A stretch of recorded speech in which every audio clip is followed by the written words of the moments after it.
Yeah.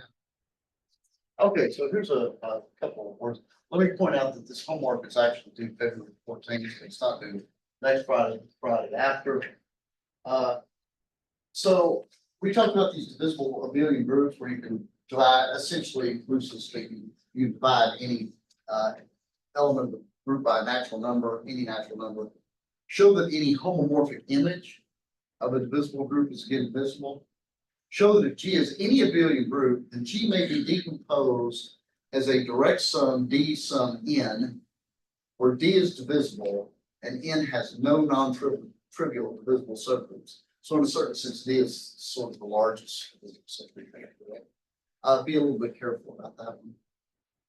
And this is the seeds of, I think in the last homework I said, oh, you can assume that any module is embedded in an injective, can be embedded in an injective module. I might prove that later, actually, but this is the beginning. Show any abelian group can be embedded in a divisible abelian group. And a divisible abelian group is equivalent to a divisible Z module, right? So that this is that claim that I made in the particular case of Q Z. Number two, I'm going to tell you what all this Hom stuff is about today. Show that if you have a sequence of R modular homomorphisms, and no, that's not a typo. There is no zero at the end of that. So that sequence up there means F is 1 to 1, and the image of F is kernel G. But G may or may not be on it. I don't know about that. Show that that is exact if and only if for every R module D, the sequence of R module homomorphisms, Hom dA, Hom dB, Hom dC, induced by F and G is also exact. And number three, we're looking at some interplay between Hom and the direct product and the direct sum. Show that the set of homomorphisms, R homomorphisms, from direct sum of AI to B is isomorphic to the direct product of the separate homomorphisms. And in number B, you might think, geez, I wonder, what does this work with direct product too? No, give an example in general to show that the Hom of the direct product of A I B is not, in general, isomorphic to the direct product of Hom of A I B. And finally, this problem is not terribly hard, but I think it's important to bring the point up. Suppose R is any commutative ring of identity. Every R module is free if and only if R is field, right? So, you know, free modules are the best modules. We've been looking at injectives, projectives. We've looked at some other stuff as well. What's the best situation when all your modules are free? If you have any ring that's not a field, it has to have a module that's not free. And there's an ideal way to look at this problem. Any questions? Okay. Let's before we left off here. Let's see.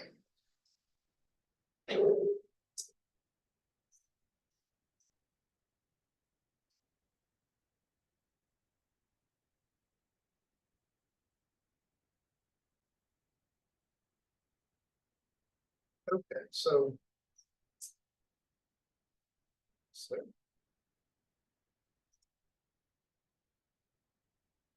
okay, so let me just clean up a little bit. The last thing that we talked about was a family of R modules is injective if and only if its direct product is injective. Use corollary here.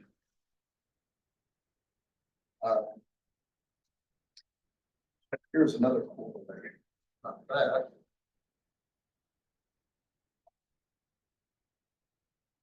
This is almost silly, I think, but it's worth recording. Every R module is a homomorphic image. Of a projective module.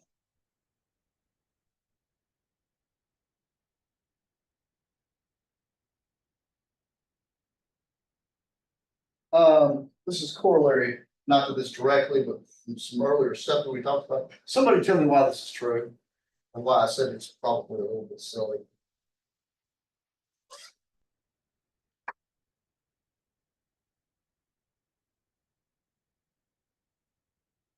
What do we know already? Yes. That within every R modules, the homomorphic image of a free module and all free modules are projected. Exactly. We know already every R module is a homomorphic image for free, and we've also established that free implies projective, right? But oftentimes people look at things like projective resolutions. So it's probably worth recording this.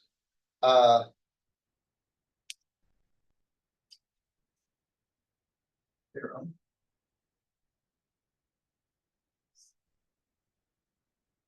and let me give you kind of a hint. I'm not going to prove this right now. I'm going to come back to this. Every R module can be embedded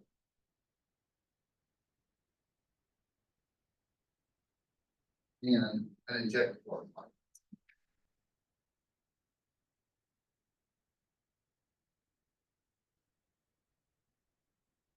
So that's kind of a dual thing, right? I mean, any R module is a homomorphic image.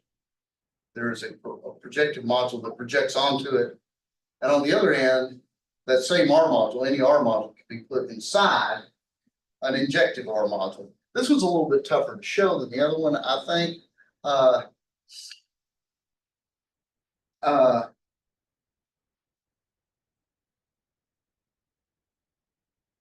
So here's a hint. You start, show any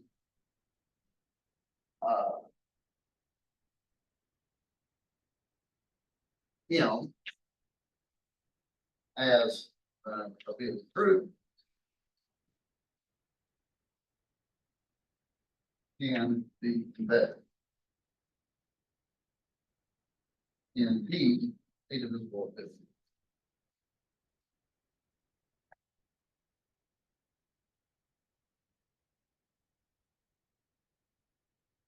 And in fact, I had to show that on the homework. Now embed M as an R module into well, consider now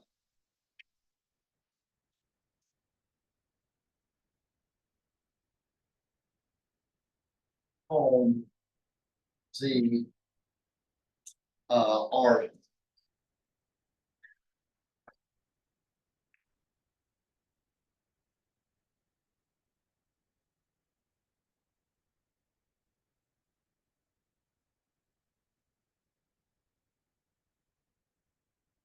Okay.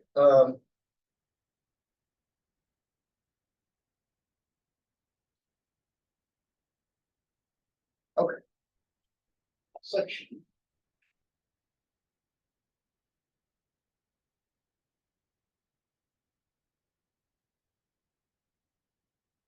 Okay, so we're gonna look at the home functor. So let me start off kind of more primitively. So let me recall our notation is look at home R A B. This is the set of F from A B, where F is an R module homomorphism.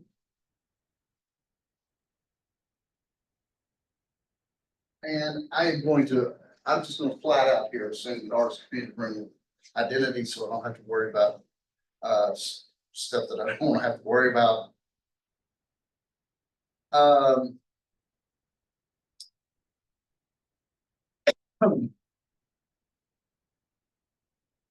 So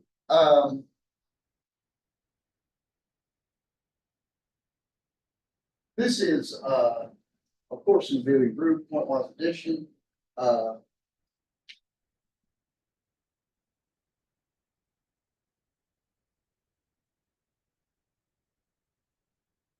And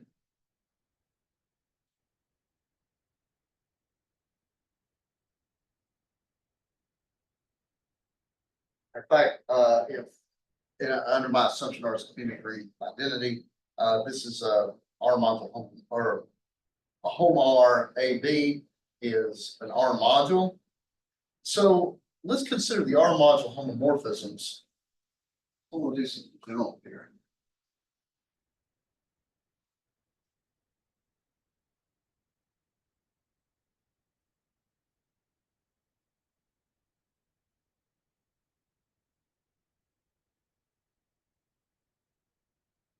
Let's say, I'll call it gamma from C to A. And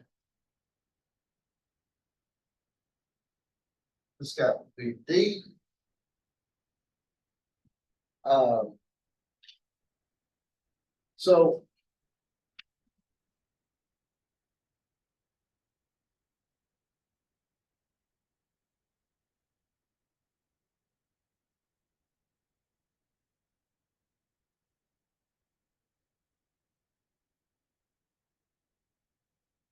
So here we have a homomorphism from our original home RAB. I can use these tools, gamma and tornado here, to sort of make a new homomorphism from C to D. So if I have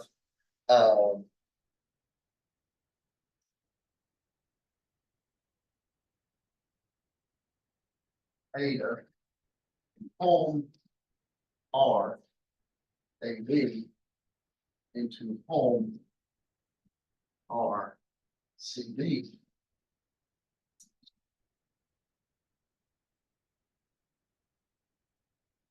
given by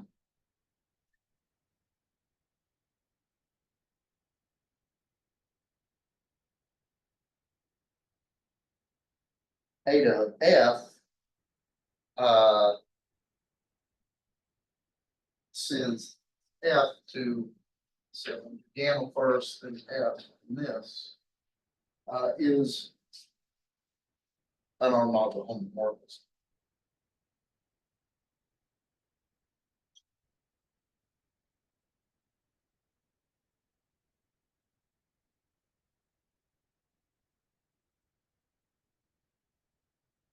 Induced by gamma. So you should check this. This is an R module homomorphism. And we will sometimes say this is the homomorphism induced by this. Now, this is actually, we're going to do something in general a little bit more simple than this. So we usually restrict to the case.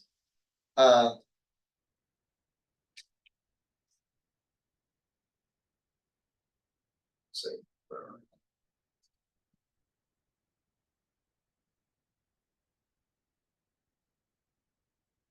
if B equals D and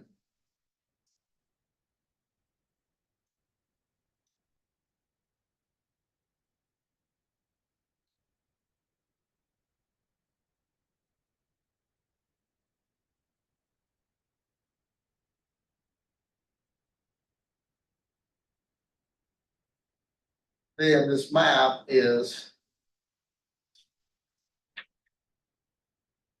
theta reduces to corresponds F goes to F gamma. And if C equals A and gamma is the identity on A, then theta reduces to corresponds to F goes to tornado F.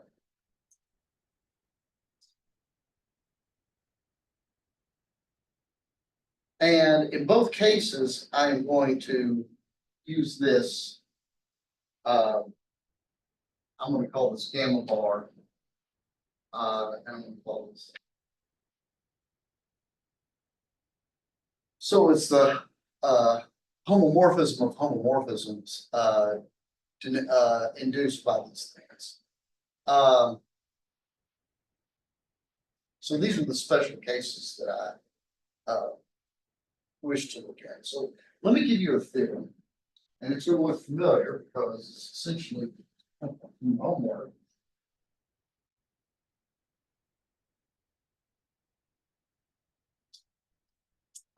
Suppose R is a commutative one, the sequence.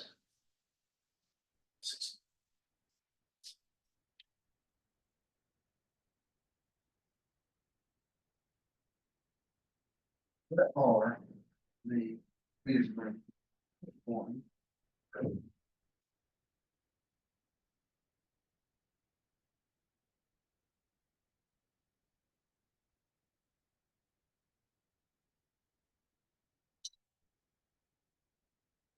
Sequence.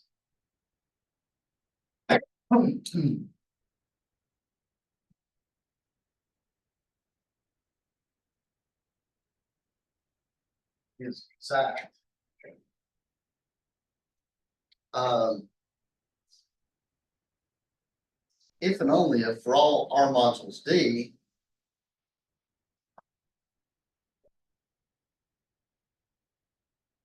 for all R modules D, sequence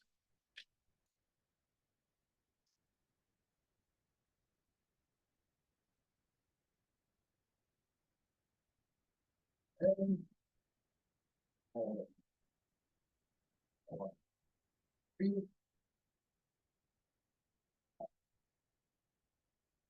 C.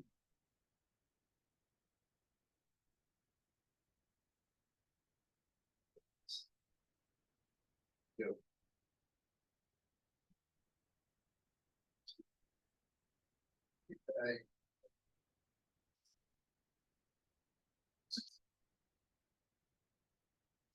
And there's more to it. Additionally,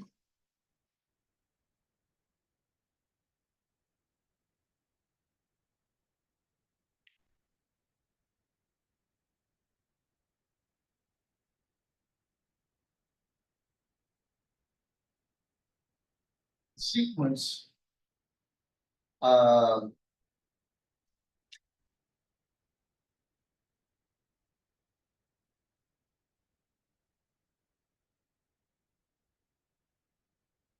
is exact.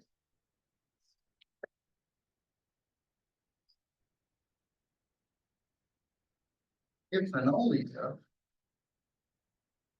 for all R modules D, sequence um,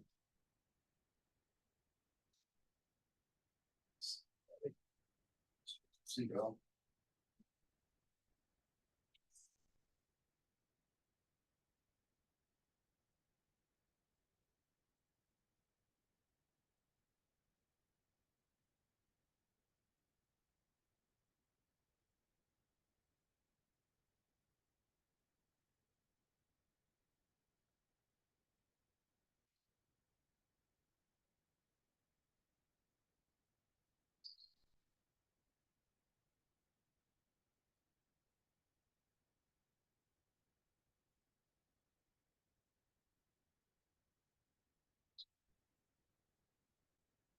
Okay. Let me make some remarks on this.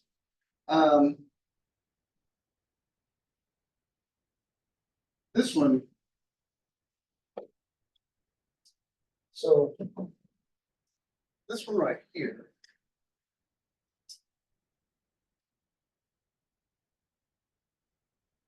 So if you have, let's say, eta D to A, so it's a homomorphism here. This corresponds to A to F. Now from D to B. Right? So eta takes you as far as A, compose it with that. That's what it needs to be reduced by that goes here. On the other hand, if you have a gamma D to B, then that goes to F gamma. So this goes from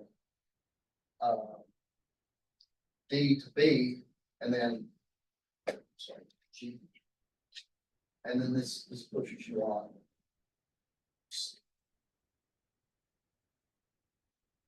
And the interesting thing is, if this is exact, this is exact for every R module D. And if this is exact for every R module D, it forces this to be exact. This is called left exactness. Right? And you see why it's called left exact, right? Because this is almost a short exact sequence, except I don't know that this is on. This is left exactness because my outcome sequence is perhaps not onto. Oh, this is weird. It starts here. Right? Remember, this is kind of a role reversal thing. How does this work here?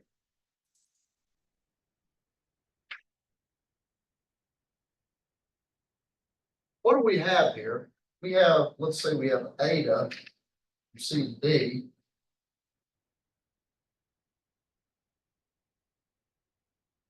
Now I need to get from B to D, and I'm going to use G to do this. G takes me from B to D, and then eta. And this now goes from B to D. So I'll put this at the other, right? I start with this. So that's why this is role reversal. You go from C to D, and I need the G to get me from B to C and then C to D. And again, if gamma goes from B to D, I'm going to need F to start at A. I want to start with A. So this goes F, then gamma. And this should go from A to B. And this is weird, right? Because if this is exact, so that means F may or may not be 1.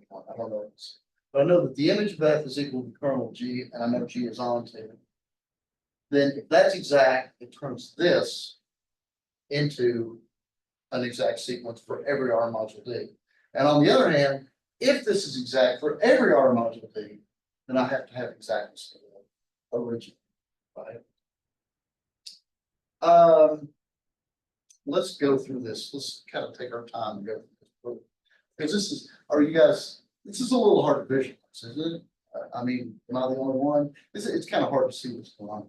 So I think that going through a leisurely proof of this might be.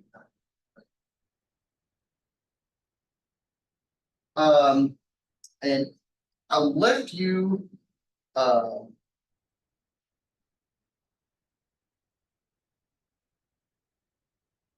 I'm going to leave you first part of this theorem on your homework, but hopefully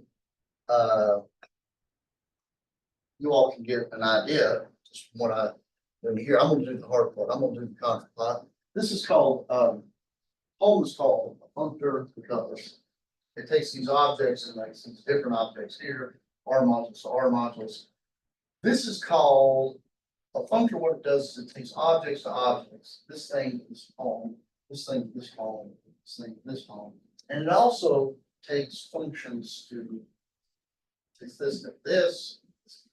So it transfers objects and homomorphisms, and it behaves under some rules. This is called a covariant because the homomorphism stays the same direction. And this one's called contravariant because it reverses the direction of the homomorphism. I'm going to do the contravariant proof because I think that's probably the harder one. Right.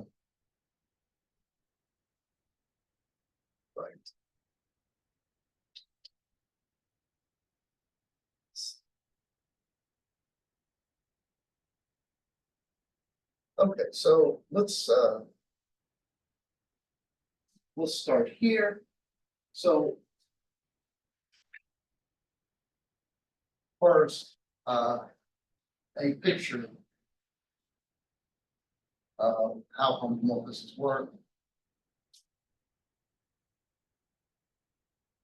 Okay. So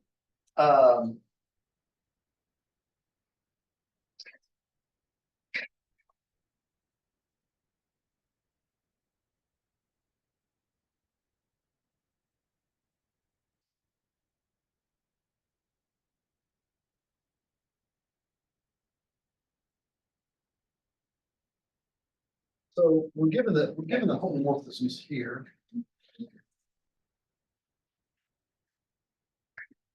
So we have.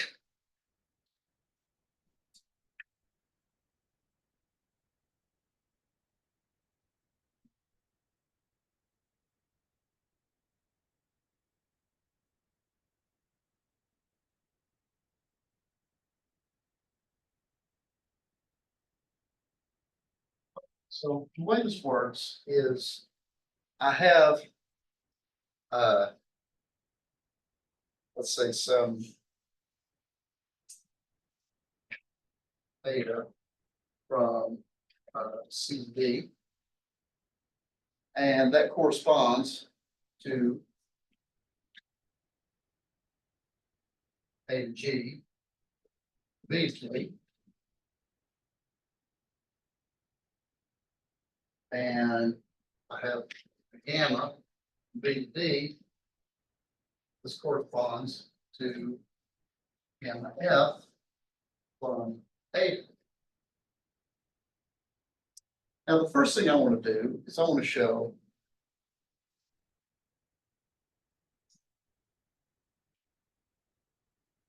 so let's assume this is exact. I want to show G bars now.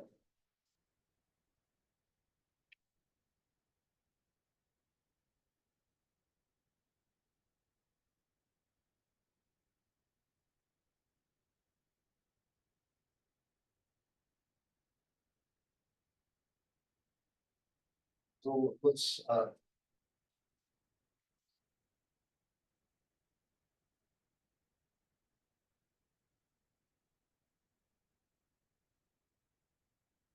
okay, so how are we going to do this?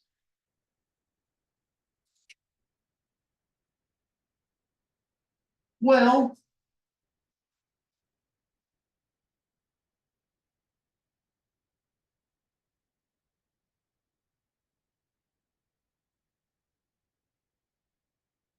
I want to show the kernel G bars.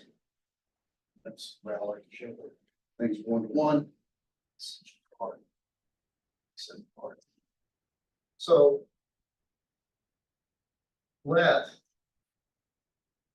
eta be a home R C D such that A to G is a zero map. That's what it means to be the kernel of this map, because wait, it's clear. G bar eta, which is A to G, is zero.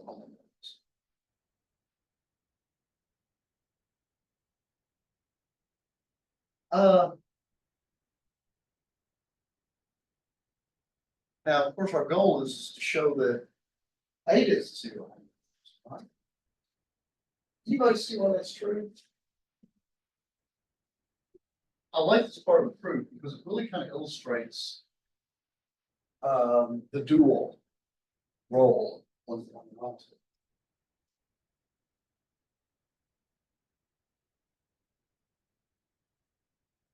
This is a homomorphism from B to D, right? So I claim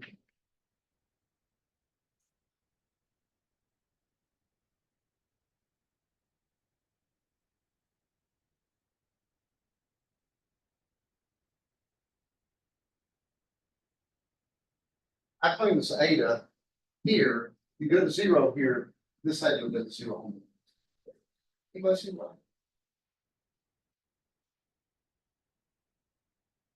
Well, let's see this.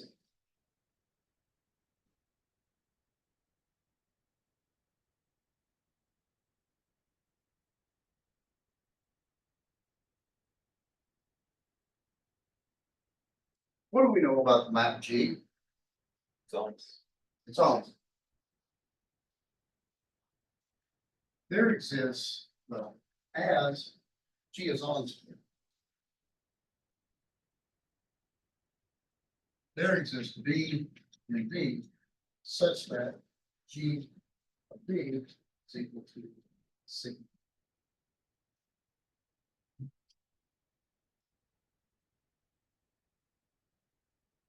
How does that help?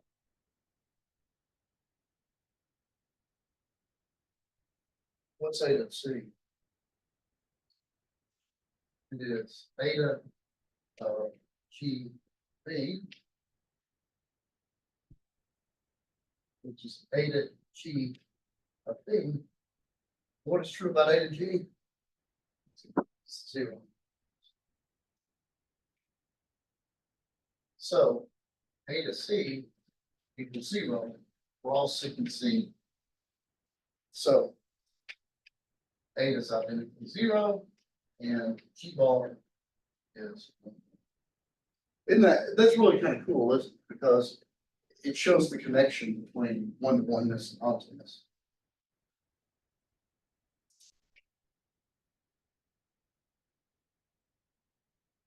What else do we need to show that it's exact? Well, we need to show that the image of G bar is contained.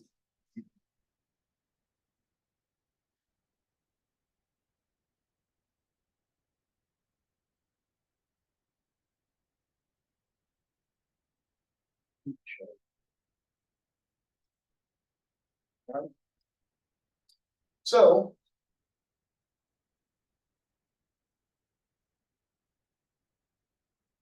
it suffices to show that the composition is identical to zero. Right? Because if the composition of those two G bar and F bar in a row is 0, that means that the image of G bar has to be contained in the kernel. Right? But this is not too bad because note if eta is in home R C D and you look at F bar G bar eta, this is the same thing as F bar. So G bar of eta is eta G.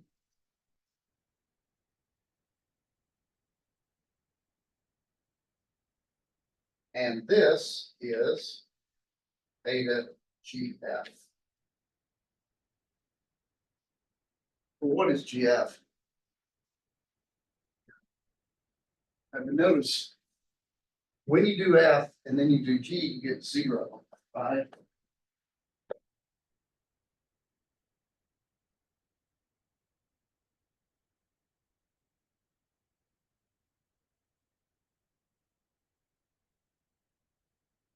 So image G bar is contained in kernel bar. Now, I guess for exactness, I really only now I just need this other containment because there's no condition. We don't need to prove anything about F bar other than the kernel of it is contained in G bar. Right? So the final bit for this direction is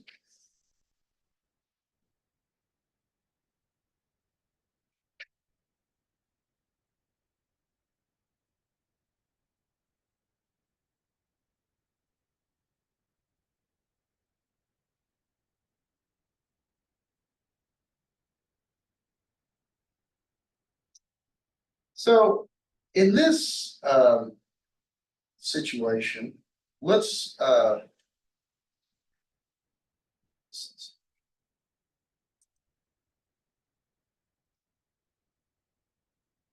in this situation, let us suppose that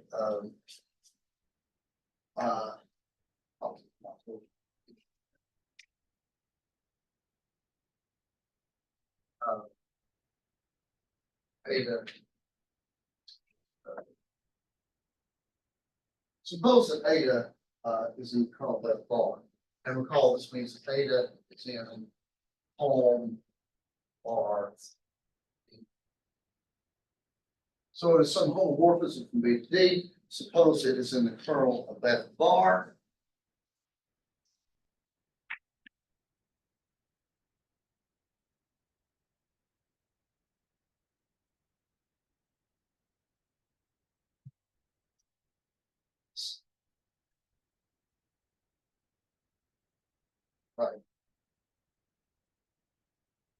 So eta f is equal to 0. So I'm going to draw a little diagram here. So A, B, I've got that F, my original sequence. B goes to D.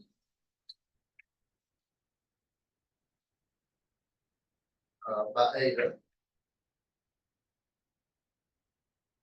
And of course, I've got B goes to C by G.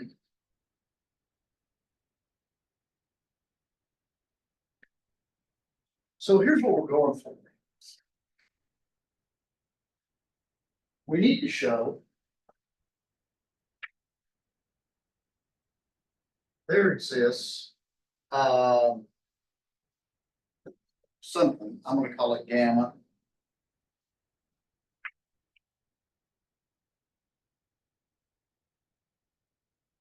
Such that gamma, P bar gamma is equal to eta. And of course, this is equal to gamma. So really,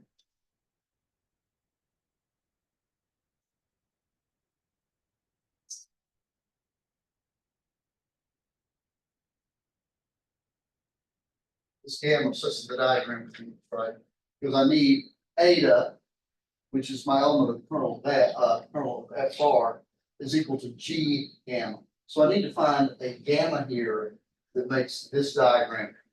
Everybody on the same page with me there? So that's what we're going for.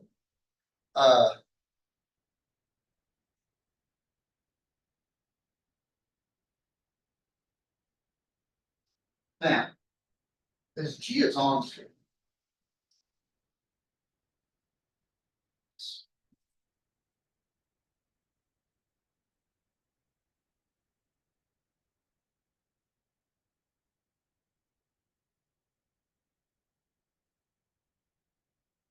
since G is on to, we have C is isomorphic to B mod the kernel G.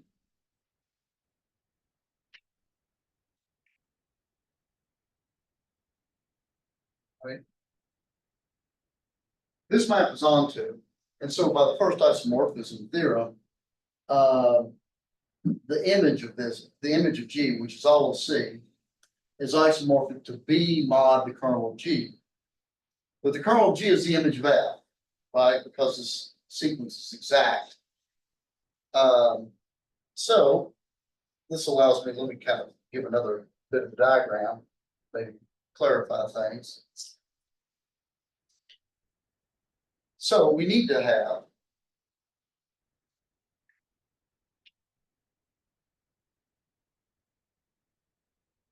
to complete this diagram. B, D, I can call that theta.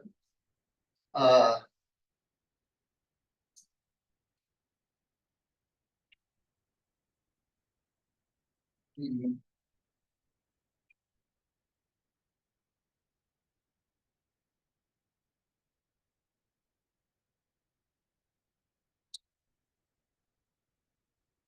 C, isomorphic to B by kernel D.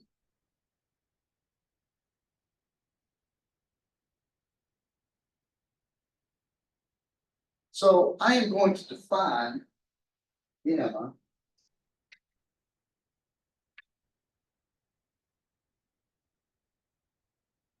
as follows.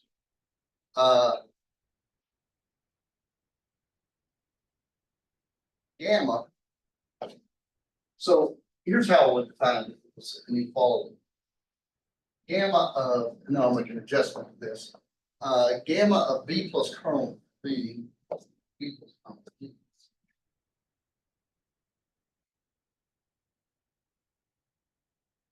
And I want this to be.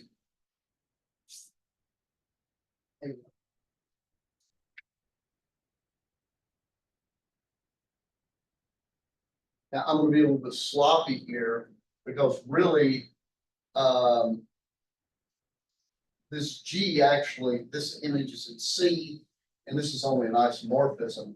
But what I could do is I could compose this with the isomorphism C.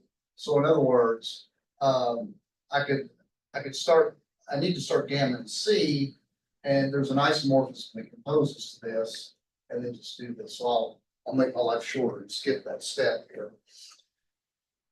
Now, let's note if B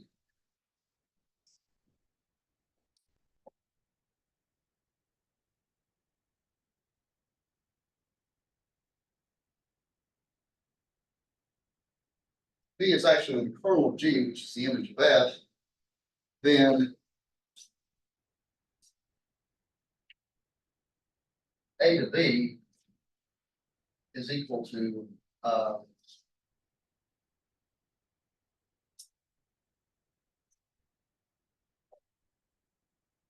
then A to B is equal to A to F of A.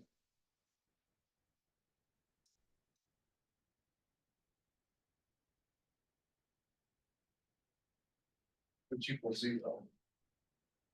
Right, because remember, start off with this was that eta was in the kernel of that bar. So that composition is 0, and this means the map is well defined.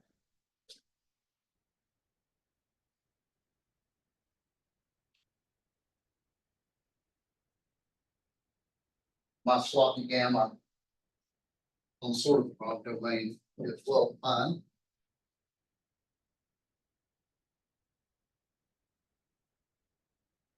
And it's easy to verify this is a homomorphism because eta is.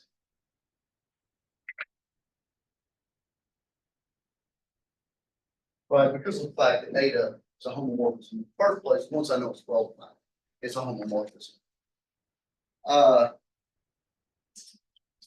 So finally, let's note that this diagram commutes. So note if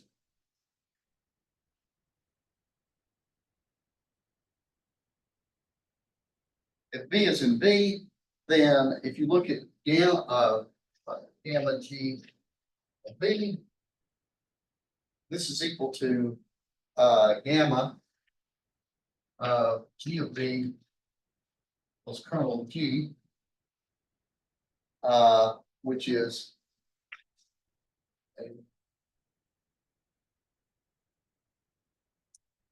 and so there you go.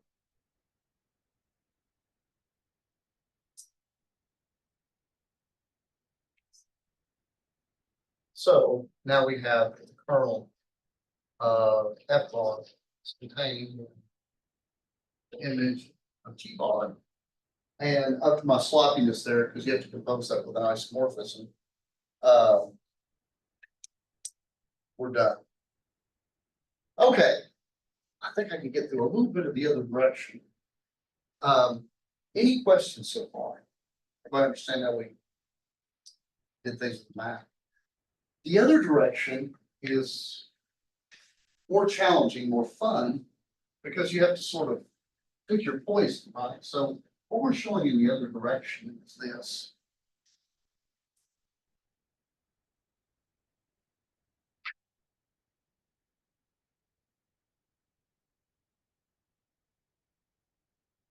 We know that for all R modules D,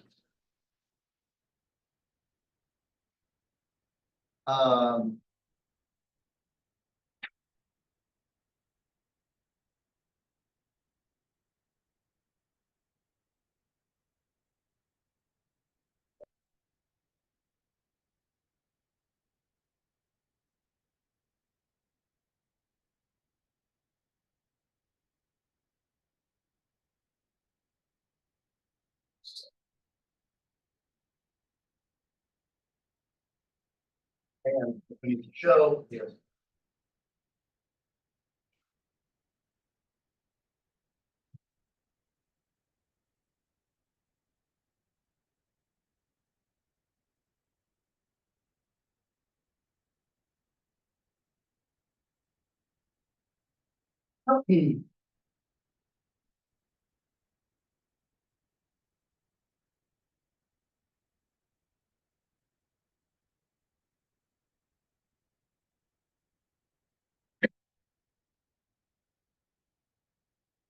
Okay, so let's show G is on to first.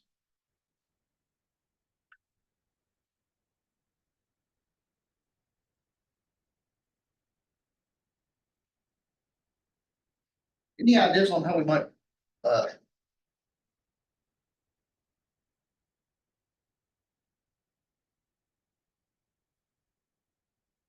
let's try this. So this, I think this kind of gives the spirit of proof. Uh,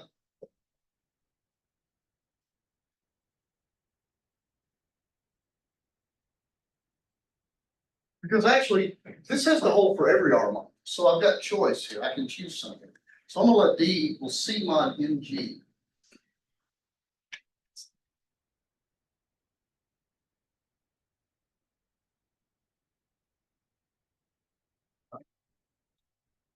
And with pi,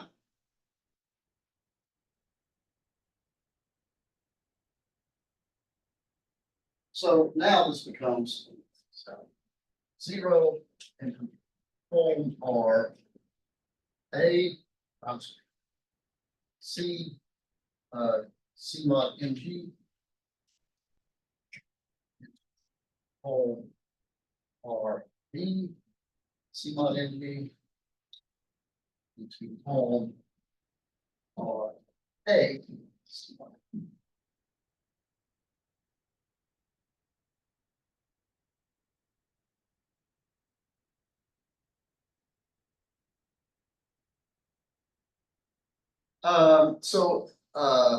And remember what we're trying to show is G is on to. So let's take pi.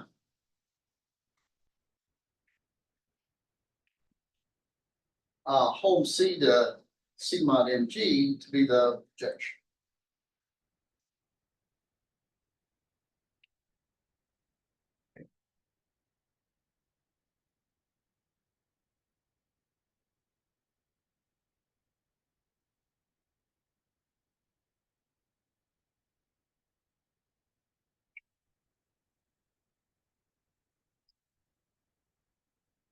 Everybody, okay with it? Now pi lives here. All right. G bar pi is equal to. What's true for this? What happens when you do G bar pi? Well, that's pi G. What does G do? G is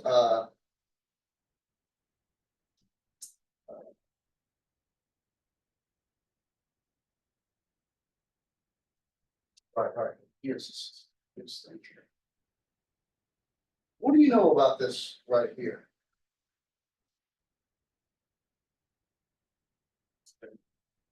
Zero, Okay, that's correct. Why is it 0?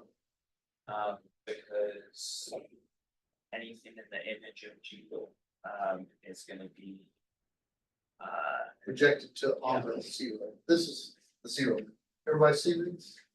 Right, because once you plug this in, now you're in the image of G, and then you're projecting on 0. So this is 0 now. So G is 1 to 1. A G bar is 1 to 1. This implies that pi, what does it mean?